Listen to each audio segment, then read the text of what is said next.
Le juge Hargrave est dans un train. Il va rejoindre l'île du Nègre. Il est invité par une personne qu'il a connue quelques années auparavant. Vera Clayton est aussi dans un train. Elle a reçu une lettre dans laquelle on lui dit d'aller à l'île du Nègre pour un emploi. Philippe Lombard doit se rendre sur l'île pour rencontrer un client.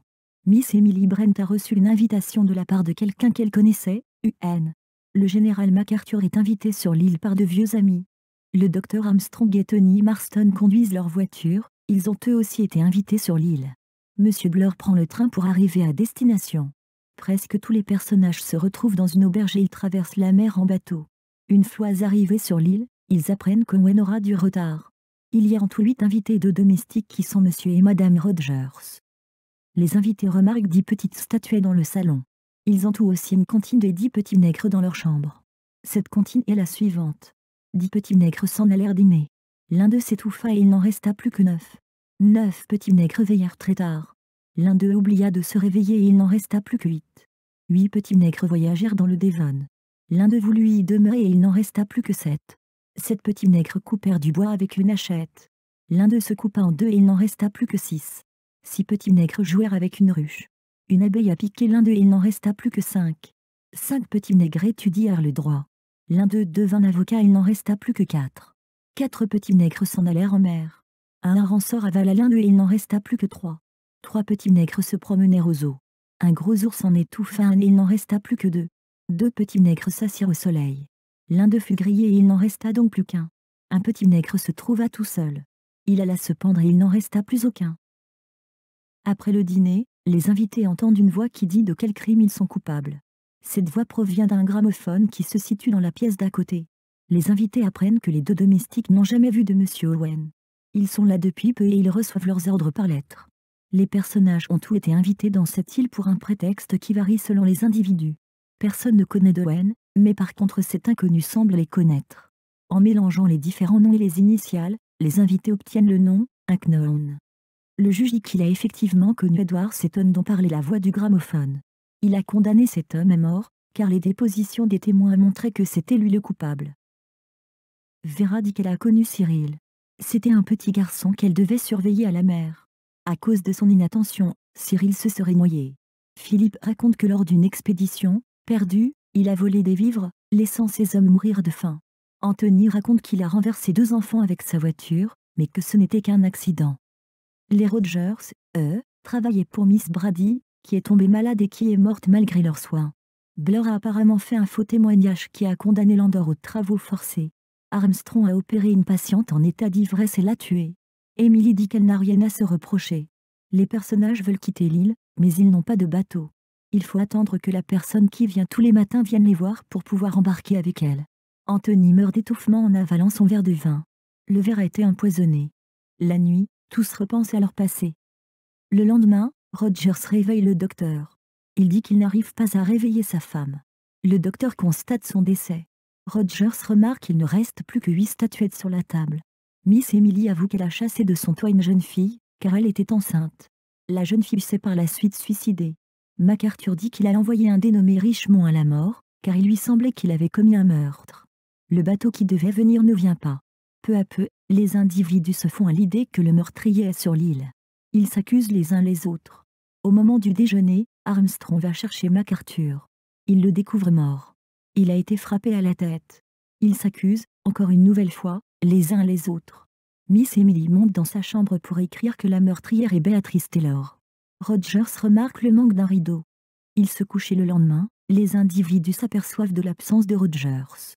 Un petit nègre sur la table manque également. Rogers s'est retrouvé avec une hache dans la tête alors qu'il était en train de couper du bois. Vera, en voyant le corps et comprenant que la comptine est suivie à la lettre, fait une crise de nerfs. Dans la salle à manger, Miss Emily a des vertiges. Elle préfère rester assise, tandis que les autres débarrassent la table. Miss Emily reste donc toute seule. Elle devient paralysée et elle entend quelqu'un dans la pièce. Elle est sûre que c'est Béatrice Taylor. Elle voit une abeille dans la salle et elle sent que l'on lui fait une piqûre. Quand le reste des individus viennent la chercher, ils la retrouvent morte. Le docteur Armstrong remarque le vol de sa seringue. Les gens montent dans la chambre de Lombard pour vérifier si son revolver est là. Il n'y est plus, les individus fouillent sa chambre pour savoir s'il ne l'a pas caché. Les 4 autres hommes et Vera se font aussi fouiller leur chambre. Les personnages ne trouvent toujours pas le revolver manquant. Ils commencent à avoir peur et ne veulent plus se séparer pour essayer de ne pas être tués. La maison tombe dans le noir. Les hommes vont chercher des bougies. Vera monte dans sa chambre. Elle sent quelque chose la toucher. Elle crie, mais ce n'était qu'une algue. Le juge n'est pas avec le reste du groupe. Les autres personnages le trouvent dans un fauteuil, tué par une balle de revolver. Personne n'arrive à dormir cette nuit-là. Blur entend quelqu'un marcher dans le couloir. En ouvrant la porte, il aperçoit quelqu'un. Il toque à toutes les chambres. Tout le monde a répondu, à part Armstrong. Les hommes disent à Vera de ne pas ouvrir à Armstrong. Philippe dit avoir retrouvé le revolver dans sa chambre. Les deux hommes ne retrouvent plus Armstrong. Il ne reste plus que 3 petits nègres sur la table. Vera et Lombard laissent seul Blur dehors pour aller manger. Ils entendent un bruit et ils découvrent Blur tué, écrasé par une grosse pendule en forme d'ours. Les doutes se portent sur Armstrong que les 2 survivants croient être l'auteur des crimes, car c'est le seul corps mort qu'ils n'ont pas retrouvé. Ils vont à la falaise et découvrent le corps d'Armstrong mort. Ils sont persuadés maintenant que l'autre est l'assassin. Lombard se jette sur Vera. Cette dernière utilise le pistolet qu'elle a dans la main et le tue. Vera est donc la seule à rester encore en vie. En rentrant dans sa chambre, elle découvre que quelqu'un a posé pour elle une corde pour se pendre.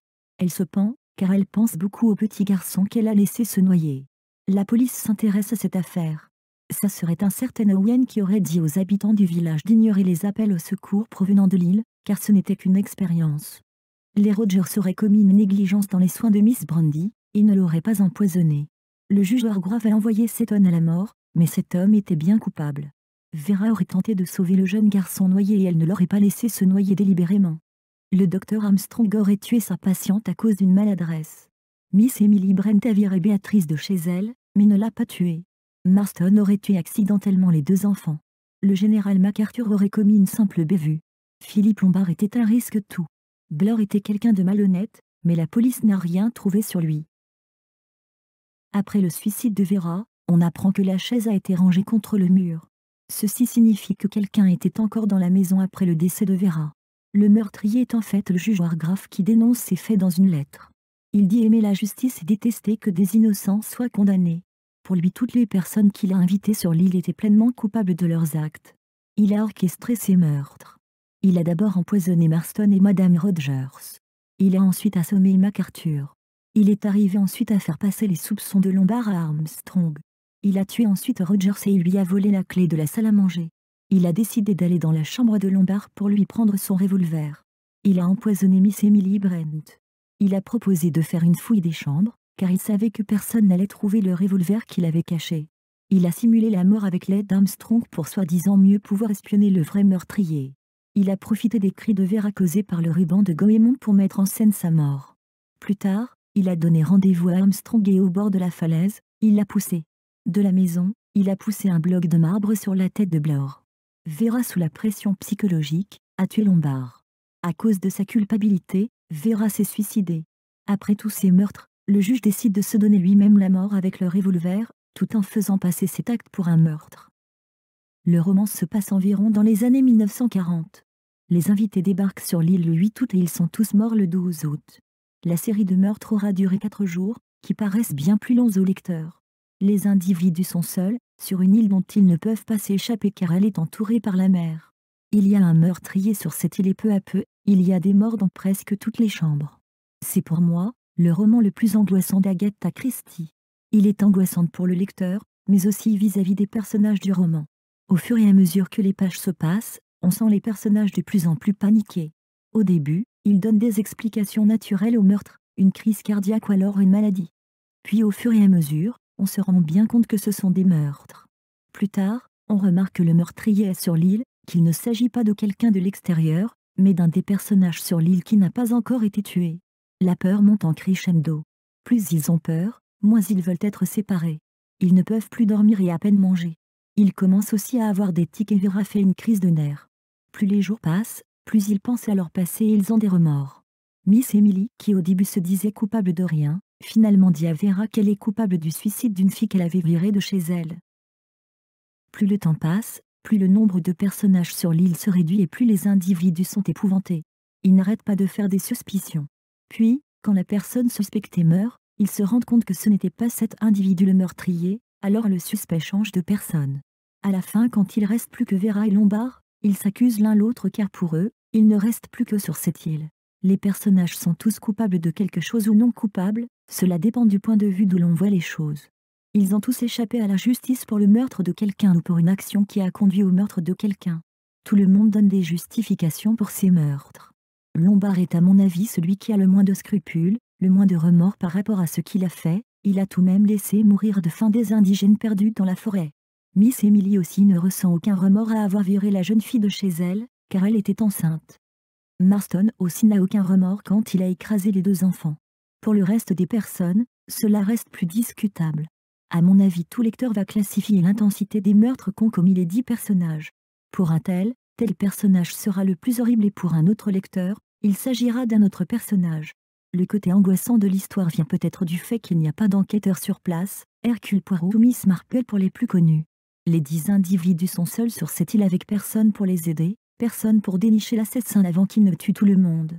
Seul MacArthur voit la fin avant l'heure, car il dit que tout le monde va être tué. Avec la comptine, on sait déjà qu'ils allaient tous mourir même si on ne savait pas à quel moment et sur qui cela allait tomber.